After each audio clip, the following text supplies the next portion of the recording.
हम लोग अपने समाज के लोगों को बहुत जल्द भूल जाते हैं और भूल जाना चाहिए, क्योंकि जो लोग पैदा हुए हैं वो मरने के लिए ही पैदा हुए, इसलिए मौत को ज्यादा सीरियस नहीं लेना चाहिए। चाहे बाप मरे या औलाद मरे या बीवी मरे या दोस्त मरे, कोई भी मरे, ज्यादा सीरियस लेंगे तो बंदा पागल हो जाएगा और बहुत दिनों तक उसको याद रखेंगे तो आप दिमागी तौर पर कमजोर हो जाएंगे। जैसे जिस बेटे को अपनी माँ से शदीद मोहब्बत होती है, अगर वह माँ मर जाए तो वह सख्त मोहब्बत बेटे को पागल बना देती है, वो कोई दूसरा काम करने के काबिल नहीं रह जाता। बहुत सारे लोग हैं जो गैर फित्री मोहब्बत करते हैं, जैसे बहुत सारे लड़के अजनबी लड़की से मोहब्बत करते हैं। अगर शदीद मोहब्बत हो गई, लड़का मरा या लड़की मेरी, तो एक दूसरे के बगैर नहीं जीना चाहते हैं, वो भी फांसी के फंदे पर लटक जाते हैं। अक्सर व बेशतर ऐसा देखा जाता है। तो मौत को सीरियस नहीं लेना चाहिए, क्योंकि मौत एक नेचुरल सिस्टम है जिसके बगैर दुनिया नहीं चलेगी। हर कोई पैदा होने वाला मरने के लिए ही पैदा होता है। हम लोग माँ बाप की मोहब्बत में पागल हो जाते हैं, औलाद की मोहब्बत में सीरियस हो जाते हैं, और कोई मर गया तो फिर हम खुद मर जाते हैं। बहुत सारे ऐसे केसेस आते हैं कि मेरे गांव में एक औरत ससुराल में मरी, उसकी माँ को जब खबर मिली तो माँ खुद उस सदमे को सह नहीं पाई, वो खुद मर गई। एक घर से दो दो लाश कभी कभी निकलती है। तो मैं जो कहना चाहता हूं कि इस्लाम ये नहीं कहता इस कदर सीरियस उसको लिया जाए। दफनाने के बाद फरिश्ते कब्र की मिट्टी को लेकर रिश्तेदारों के चेहरे पे फेंक देते हैं और कहते हैं कि जाओ इसको भूल जाओ, ये अपने अंजाम को पहुंच गए, अब तुम अपनी फिक्र करो, अब तुम अपनी फिक्र में लग जाओ। यही वजह है कि जो लोग खूब रोते थे, सर के बाल नोचते थे, मगर कब्रिस्तान से वापसी के बाद अपने मरहूम को वो भूल जाते हैं। ये दुनिया का सिस्टम है, भूलना एक बहुत बड़ी नेमत है अल्लाह। अगर मुसीबतें जिंदा रहें तो आदमी पागल हो जाए, इसलिए मुसीबतों को इग्नोर करना है, भूलते जाना है और मुस्तकबिल पे नजर रखनी है। अगर आप नहीं भी करेंगे तो भी अल्लाह रब्बुल इज्जत का सिस्टम ऐसा है कि आपको भूल जाना। जैसे 8-12 घंटे की गहरी नींद आती है, जरा तवज्जो से सुनेंगे कि आखिर हम दिल्ली जब जाते हैं तो अकबर की कब्र तलाश क्यों नहीं करते, बाबर की कब्र क्यों नहीं ढूंढते, हुमायूं की कब्र हम क्यों नहीं तलाश करते। हम जब दिल्ली जाते हैं तो महबूब इलाही की कब्र तलाश करते हैं, कुतुबुद्दीन बख्तियार काकी की कब्र तलाश करते हैं। हम जब दिल्ली जाते हैं अब्दुल्ला शकरबार की कब्र तलाश करते हैं। 22 ख्वाजाओं की चौखट और राजधानी है दिल्ली हिंदुस्तान की, उसके बावजूद हम राजाओं की कब्र पे नहीं जाते, हम सिर्फ अल्लाह के नेक बंदों की कब्र को तलाश करते हैं। आखिर इसमें रीजन क्या है? उनके गए हुए 800 साल हो गए, उनके दुनिया छोड़े हुए 900 साल हो गए, मगर फिर भी हम उनको भूल नहीं पाए। सरकार गौसे आजम के इंतकाल किए हुए 800 साल से जायद हो गए। अल्लाह के वली इंतकाल किए, बाद इंतकाल अपनी कब्र में वो जिंदा है, वो अपने मुरीदों और अपने मानने वालों को देखते हैं, मुश्किल कुशाई करते हैं, ये एक दूसरा मैटर है। लेकिन इंतकाल हुआ, उनके जनाजे की नमाज हुई, उनको कब्र में डाला गया, मौत का मजा उसने चखा। गौसे आजम 800 साल पहले चले, लेकिन अब्दुल कादिर जिलानी थे वो अकेले, और आज 50 लाख से ज्यादा लोग, 50 लाख तो मैं कम बोल रहा हूं, करोड़ों लोग ऐसे हैं जो अपने नाम के साथ लफ्ज़ कादरी लिखते हैं। अब्दुल कादिर तनहा थे, लेकिन आज 50 करोड़ की एक टीम है जो अपने आप को कादरी कहती है। उस बगदाद मोहल्ला में कई जमींदार पैदा हुए, बड़े बड़े बादशाह पैदा हुए, लेकिन उसका नाम हम महफिलों में नहीं लेते, जानते तक नहीं, वो सिर्फ तारीख के पन्नों में उनका नाम महफूज है। लेकिन आज गली गली हर जगहों पे गौसे आजम का नाम है, ऐसा लगता है गौसे आजम मेरी जरूरत का नाम है। हम बादशाहों को भूल गए मगर उस अल्लाह के वली को भूल नहीं पाए। उसी तरह हिंदुस्तान सरकार गरीब नवाज के गए हुए 800 कुछ साल हो गए, लेकिन आज भी करोड़ों लोग उनके मज़ारात पे हाजिरी देते हैं। अकबर, हुमायूं, बाबर ये सब चले गए, आए बादशाह बने चले गए, मगर वो फकीर जिन्होंने अपना वतन छोड़ दिया, पैदा हुए ईरान में, ईरान छोड़ के आ गए हिंदुस्तान, उन्होंने 20 से 25 साल तक इल्म हासिल किया, आलिम बने, हाफिज बने, कारी बने, मुफ्ती बने, फिर उसके बाद अपने पीर मुर्शिद उस्मान हारूनी का बिस्तर 30 साल तक धोया। किसी ने पूछा गरीब नवाज से कि बाबा आप मखदूम कैसे बन गए? कहा कि मैंने 20 साल अपने मुर्शिद का झोला ढोया, उसी खिदमत ने मुझे मखदूम बना दिया। 20 दिन नहीं, हम लोग तो अगर आज आते हैं जलसे में, लोग आज हाथ चूम लेते हैं, अगर दूसरे दिन क्या मेहमान रह जाएं तो फिर आधी से लेके 75% इज्जत वहीं खत्म हो जाती है। फ्लाइट अगर छूट गई, दोबारा वापस आना पड़ा तो 90% इज्जत वहीं खत्म हो जाती है। वक्ती तौर पर हाथ चूम लेना, वक्ती तौर पर पानी बढ़ा देना, दस्तरखान बिछा के खिला देना, बात कर लेना, ये बहुत आसान है। लेकिन 20 दिन बात करना, 20 दिन मोहब्बत करना, खिदमत करना, ये मुश्किल काम है। 20 महीना और मुश्किल काम, 20 साल तक एक आम मामूली पढ़ा लिखा आदमी खिदमत करे तो ठीक है। जो आलिम भी हैं, मुफ्ती भी हैं, हाफिज भी हैं, कारी भी हैं, सब है। और छोटे मामूली हाफिज, कारी, आलिम, मुफ्ती नहीं, जिन्होंने 15 से 20 साल तक अपने अहद के बड़े बड़े उलमाओं के पास रह के इल्म हासिल किया, उन्होंने तमाम उलूम व फनून पर मुकम्मल दस्तरस कंट्रोल हासिल किया। यह एक किताबी इल्म है और एक है प्रैक्टिकल इल्म। जो कुछ पढ़ा है उसको मुशाहिदा करने के लिए अल्लाह के वलियों की बारगाह में रहना पड़ता है। जो सिर्फ किताब पढ़ के अचानक मस्जिद में इमाम बन जाए, ये तो मुमकिन है कि उनको गुस्सा ज्यादा हो, ये तो मुमकिन है कि जब मन के खिलाफ बात हो तो जाहिलों से पत्थर व गालियां देने, ये तो मुमकिन है कि बोले रखो अपनी मस्जिद अपने पास, अल्लाह का मुल्क बहुत बड़ा वसी है, कहीं चले जाए। यह है जो सिर्फ किताब पढ़ने के बाद फील्ड में आता है, उनकी जबान बहक जाती है, उनकी सोच बहक जाती है। लेकिन जो किताब पढ़ने के बाद अल्लाह वालों की सोहबत में 10 से 20 साल गुजारते हैं और प्रैक्टिकल में इस्लाम देखते हैं, वो गालियां सुन के जगह नहीं छोड़ता, वो मार खा के जगह पे रह के उन मारने वालों की जिंदगी बदल देता है। क्या बात है, उनके हालात बदल देता है कि किन बुजुर्गों के साथ कौन सा सितम नहीं हुआ। मुझको तो गाली दी गई, लेकिन उन बुजुर्गों को तो मारा गया। जलालुद्दीन सयूती ने 100 बार ख्वाब में अल्लाह का दीदार किया। अल्लाह रब्बुल इज्जत का दीदार करना कोई मामूली बात नहीं। अल्लाह रब्बुल इज्जत का दीदार 100 बार जलालुद्दीन सयूती रज़ी अल्लाह तआला अन्हु ने ख्वाब में किया, अल्लाह का दीदार। और रसूल पाक का दीदार तो गालिबन 70 से 80 बार उन्होंने आकाए दो जहां इस्लाम का दीदार किया। और ये भी रिवायत में आया है कि हुजूर को ख्वाब में ही नहीं बल्कि आलम बेदारी में देखकर मुस्तफा जान अलैहिस्सलाम से उन्होंने दर्स हदीस लिया। उनको उन्होंने कुछ फतवा दिया, मसला बताया, वक्त के लोगों ने उठाकर उनको पानी के गटर में डाल दिया। इतने बड़े जबरदस्त मुजद्दिद थे वो, अपने अहद के मुजद्दिद में शुमार होता है। आज कई 100 साल के बाद उनकी किताबें तमाम मकतबे फिक्र के मदरसों में पढ़ाई जाती है, लेकिन लोगों के मन के खिलाफ बात हुआ, उनको लोगों ने गटर में डाल दिया। वो शेख अपने अहद के शेख के ओहदे पर फाइज थे, उन्होंने उस ओहदे से इस्तीफा दे दिया, इस्तीफा दे दिया। इतने बड़े शेख कामिल के साथ लोगों ने ऐसा सलूक किया। मन के मुताबिक बात हो, वाह वाह, आपसे अच्छा कोई नहीं। अब मन के खिलाफ बात हुई तो इतने बड़े शेख समा को लोगों ने गटर में डाल दिया। इसका मतलब है कि हर अहद में इस तरह के लोग रहे हैं जो नेक लोगों की दस्तबोस्ती करते हैं, उनके पेशानी को भी चूमते हैं, और हर अहद में ऐसे लोग रहते हैं जो नेक लोगों से दुश्मनी करके उनके साथ बदसलूकी की इंतहा कर देते हैं।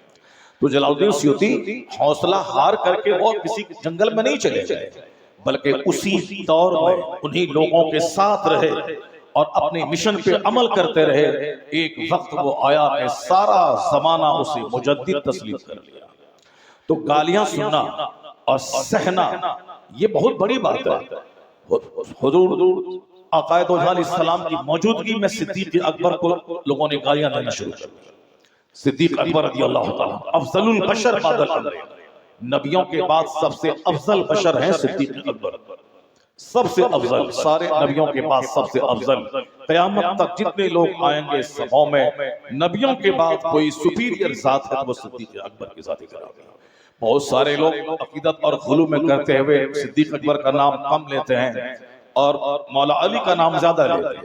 चूंकि हिंदुस्तान में राफिजों शियाओं की गवर्नमेंट रही, उनके हाथ में हुकूमत रही, इसलिए उन्होंने फर्जी इमाम बाड़े का रिवाज कायम किया, फर्जी करबला का रिवाज कायम किया, उन्होंने ताजियादारी का रिवाज कायम किया और उन्होंने इन तीनों खुलफा के नाम को दबा के मौला अली के नाम को खूब गली गली प्रचार किया उन्होंने। अब मगर अब राफिजियों का दौर नहीं रहा। वह चंद लोग हैं जो अजमेर मोहल्ला में पड़े हुए हैं जो सहाबा को गाली देते हैं, लेकिन वो दौर भी अब खत्म होने वाला है। चूंकि जिन लोगों ने आला हजरत के नाम को मिटाने की ठान लिया था, जो मुजद्दिद आज़म अपने अहद के थे, जिन्होंने उनका नाम मिटाने को ठान लिया था, लेकिन उन्होंने भी आला हजरत की अजमत के सूरज पे धूल नहीं झोंक सका। सब उनसे जलने वालों के गुल हो गए चराग। अहमद रजा की शम्मा फरोजा अलीगढ़ के मॉडर्न किस्म के लोग उनके दुश्मन हो गए, कुछ नहीं बिगड़ सका। नदवा सहारनपुर के लोग उनका नाम नीचा करना चाहे मगर नहीं नीचा कर पाया। यहाँ तक कि जो लोग नमाज रोजे से हटकर सिर्फ फातिहा, मिलाद, संदर, चादर, गागर उसी को दीन समझे हुए थे, उन लोगों ने भी रजा की मुखालफत की, मगर उनकी मुखालफत से भी कुछ नहीं हुआ। आज अमेरिका में रजा है, यूनिवर्सिटी में रजा है, आज ऑक्सफोर्ड में रजा है, प्रिस्टीन में रजा है, पूरी दुनिया में रजा है। मदरसे ही में नहीं, यूनिवर्सिटीज और कॉलेज में रजा है। ऐसा लगता है कि बाती रजा की कोहे हिमाला रजा का है, जिस सन को देखिए वो इलाका रजा का है। नारे तकबीर, नारे रिसालत। अजमेर के चप्पल चोर मुजावी, ये क्या रजा का नाम हटा पाए? चप्पल चोरी कर अपना पेट पाल, मोबाइल चोरी कर अपना पेट पाल, औरतों के पर्स की चोरी कर अपना पेट पाल। रजा से मुकाबला मत करना। ये चप्पल चोर, ये दूसरों के पर्स पे नजर डालने वाला, ये मुसाफ चादर बेचकर, फूल बेचकर खाने वाला, ये रजा को आंख दिखलाता है। रजा का बेटा चादर नहीं बेचता है, चादर वो बेचता है जो जाहिल रहता है। रजा का बेटा किताब लिखता है, फतवा लिखता है, मजहब की खिदमत करता है। रजा ने 1000 के करीब किताबें लिखी है। जब तक दुनिया रहेगी और जब तक मदरसा जिंदा रहेगा। जिंदाबाद, नारे तकबीर, बहुत अच्छे, नारे रिसालत। रजा का बेटा फतवा देता है, किताब लिखता है, वो चादर नहीं बेचता। लोगों ने देखा कि जिस आला हजरत ने व्हाट्सएप का जमाना नहीं था, उस वक्त में यूट्यूब नहीं था, उस वक्त में फेसबुक नहीं था, मोबाइल का दौर नहीं था, लेकिन आला हजरत के पास दुनिया के अक्सर हिस्सों से फतवा आते थे और आला हजरत हिंदुस्तान के सौदागरान में बैठकर अमेरिका के लोगों के फतवे का जवाब देते थे। अफ्रीका से फतवा आता था, उनका जवाब देते थे। ये करामत थी कि जो काम यूट्यूब फेसबुक के जमाने में नहीं हो रहा है, वो काम आला हजरत के अहद में हुआ था। वह मर जाए खलाइक थे और आला हजरत जाते जाते फूल बेचने वाले बच्चों को नहीं छोड़ा, वह मुफ्ती आज़म हिंद को छोड़ के चले गए, हुजूर हुज्जतुल इस्लाम को छोड़ के चले गए। वह हुज्जतुल इस्लाम जो बदअकीदों से मुनाजरा करके अहले सुन्नत व जमात का चेहरा चमकाता था, जिनका चेहरा ऐसा चमकीला था कि काफिर देखता तो कलमा पढ़ के मोमिन हो जाता था। रजा का बेटा मुनासिर था, वह मुहद्दिस था, वह फकीह था। उन्होंने पूरे हिंदुस्तान, बर्रे सगीर, पाकिस्तान, बांग्लादेश, इंडिया और इससे बाहर के मुसलमानों की रहनुमाई का हक अदा कर दिया। रजा ने मुफ्ती आजम हिंद को छोड़ा जो 30-30 किलोमीटर दूर पैदल चल के मजहब अहले सुन्नत की खिदमत की है। आर्याई समाज के लोगों से मुनाजरा किया है, जो मुर्तद हो चुके थे मुसलमान, उन लोगों के पास जाके दोबारा उनको कलमा पढ़ा के मोमिन बनाया है। पंडितों से मुनाजरा किया है, कभी साइकिल पे चलकर, कभी बाइक पे चलकर, कभी तांगे पे चलकर, कभी बैलगाड़ी पे चलकर, कभी पैदल चलकर। तो रजा ने फूल बेचने वाला बेटा नहीं छोड़ा, रजा ने मुफ्ती आजम हिंद जैसा आलिम इस्लाम के जबरदस्त मुफ्ती को छोड़ा है। चादर पे चप्पल चोरी कर और चरस पी, भांग पी, ये चरसी रजा के बेटे को आग दिखलाने चला है। नहीं, तेरा नहीं चलेगा, कुछ दिन तक चला ले, इसलिए कि रजा का नाम एक इनकलाबी नाम है। हिंदुस्तान में हर तरफ अखाड़े थे, हिंदुस्तान में हर तरफ केला गाड़ करके लोग फर्जी इमाम बाड़ा बनाता था, लेकिन अल्हम्दुलिल्लाह रजा ने जो तहरीक छेड़ दी, सुन्नत की, इहया की तहरीक, कुरानी तालीमात की तहरीक, तो फिर क्या हुआ? आज उलमाए कराम ने उनके मिशन को लेकर जो हिंदुस्तान में खिदमतें की, आज वो फर्जी इमाम बाड़े का दौर खत्म हो गया। अब हुसैन की शहादत के जिक्र की महफिल मुनक्किद होने लगी।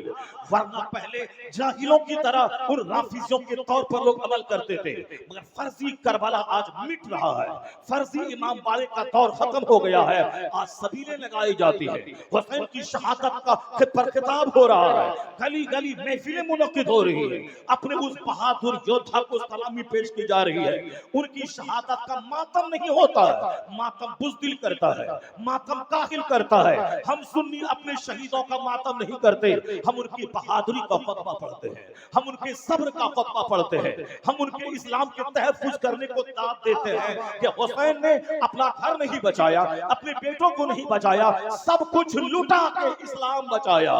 हमें नाज है उनकी शहादत पर, हमें फख्र है उनकी शहादत पर।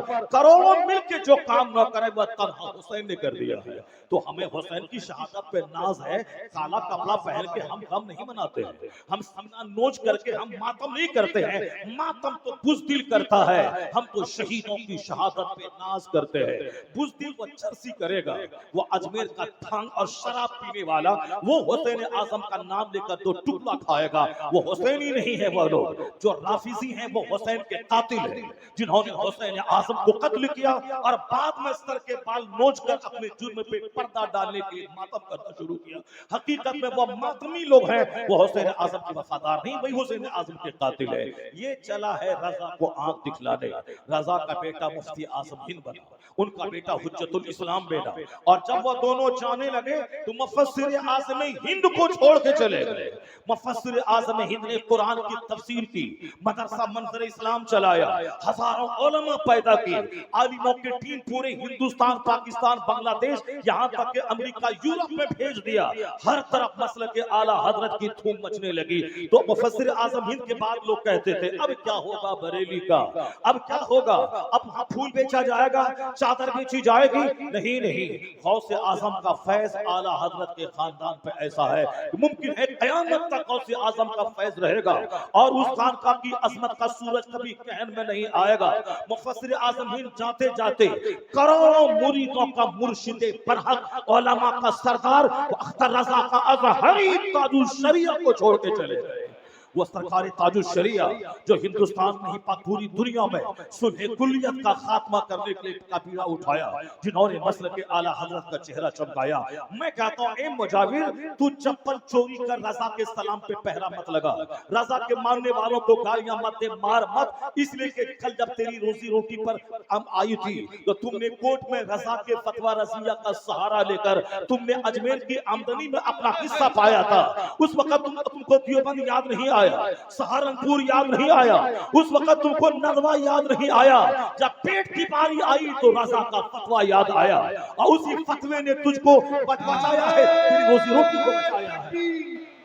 नारे रिसालत या रसूल अल्लाह, मसलके आला हजरत, इश्क मोहब्बत, इश्क मोहब्बत, आला हजरत, इश्क मोहब्बत, इश्क मोहब्बत, उलमाए सुन्नत जिंदाबाद, फैजाने सरकारे ताजुल शरिया।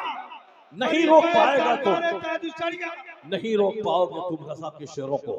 तेरे हाथ में मैनेजमेंट है, तेरे हाथ में पुलिस है, तेरे हाथ में वहां का नज़्म व नस्क है, तो तुमने पुलिस का सहारा लेकर ज़ायरीन पर तुमने हमला करवाया, तुमने उसकी पीठ को तुमने तोड़ दिया, उसके सर को तुमने फाड़ा, वक्ती तौर पर इक़्तिदार का गलत इस्तेमाल का। तन्हाई में बैठ के सिर्फ सोच ले कि रज़ा का एहसान क्या है। जिस वक्त आज से 100 साल पहले खतरनाक आंधी वहाबियत की चली थी सऊदी अरबिया से कि गैर मुस्लिम बड़ा खड़ा बुत को पूजता है और ये हिंदुस्तान का सुन्नी मुसलमान बड़े हुए बुत को पूजता है, यानी उस आंधी ने हम सबों को बुत परस्त कहा था। ये कबर पुजवा है जो कबर को पूजता है, ये कबर पुजवा है जो कबर का तवाफ करता है। अगरचे आला हजरत ने कबर के तवाफ करने को हराम लिखा, मगर ये इल्जाम लगाता है कि एक कबर का पूजने वाला गैर मुस्लिमों की तरह उस कब्र का तवाफ करता है, उस कब्र को सजदे करता है, उससे मुरादें मांगता है। तो इसमें और हिंदू में क्या फर्क है? वो तो खड़ा बुत पूछता है और ये सुन्नी मुसलमान पड़े हुए बुत को पूछता है। ये जबरदस्त शब्दों के साथ इन जालिमों ने कहना शुरू किया। ईद मिलादुन नबी के जश्न को इन लोगों ने कन्हैया के जन्मदिन से तशबीह उन्होंने दिया, खतरनाक जुमले इस्तेमाल किए और नदवा, सहारनपुर और लखनऊ और देवबंद सब मिल करके उस नजदी तहरीक को परवान चढ़ाया। यहाँ तक के नजदी तहरीक को उन्होंने गले लगाकर तक़ियतुल ईमान नामी किताब लिखकर हिंदुस्तान में एक हंगामा बर्पा किया। ये बता दे कि अगर ये तहरीक अजमेर शरीफ पहुंच गई होती तो फिर क्या होता? वहां मज़ारात पे हाजिरी हो पाती, वहां चादरें चढ़ पाती, वहां फूल चढ़ पाते? नहीं नहीं, उस आंधी को कोई रोक नहीं सकता था। ये बता दे कि आज तू चादर चढ़वा के उसके बदले में पेट पाल के मकान खरीद कर, जो तारी मोच मुंडा के काली टोपी लगा के गरीब नवाज के मजार का हकदार और मेहनत बना बैठा है, ये बता दे कि आज तेरा पेट कैसे भरता? अगर वो वहाबियत की आंधी चल के आती कोई रोक नहीं पाता। उसके पास दौलतें थी, उसके पास सरवत थी, उसके पास कलम की तलवार थी, लेकिन किसने उस आंधी की कमर तोड़ दी? किसने उस आंधी को बुनियाद से उखाड़ दिया? किसने उनका मुकाबला तने तनहा किया? वो रसा के नेज़े की मार है कि अबू के सीने में हार है, किसे चारा जोई का वार है कि ये वार वार से पार है। उस आंधी को तोड़ दिया रजा ने, उसकी हिम्मत को चकनाचूर किया, उसके ताबूत में आखिरी कील ठोक दी। आज अगर महबूब इलाही के आस्ताने की हाजिरी सलामत है, आज अगर इस शहर के मज़ारात की हाजिरी सलामत है, अजमेर मोहल्ला में करोड़ों आदमी की हाजिरी सलामत है, तो इस सदी में एहसान इमाम अहमद रजा का मामले पर नारे तकबीर, नारे रिसालत, या रसूल अल्लाह, मसलके आला हजरत जिंदाबाद, एहसाने आला हजरत जिंदाबाद, पैगामे आला हजरत जिंदाबाद। ये छुप छुप के ये लोग थे, अब खुल के सामने आ गए हैं। याद रखिएगा, आने वाले 50 साल के बाद अजमेर मोहल्ला में वही सलाम जोर से पढ़ा जाएगा जो सलाम मदीने में पढ़ा जा रहा है, जो सलाम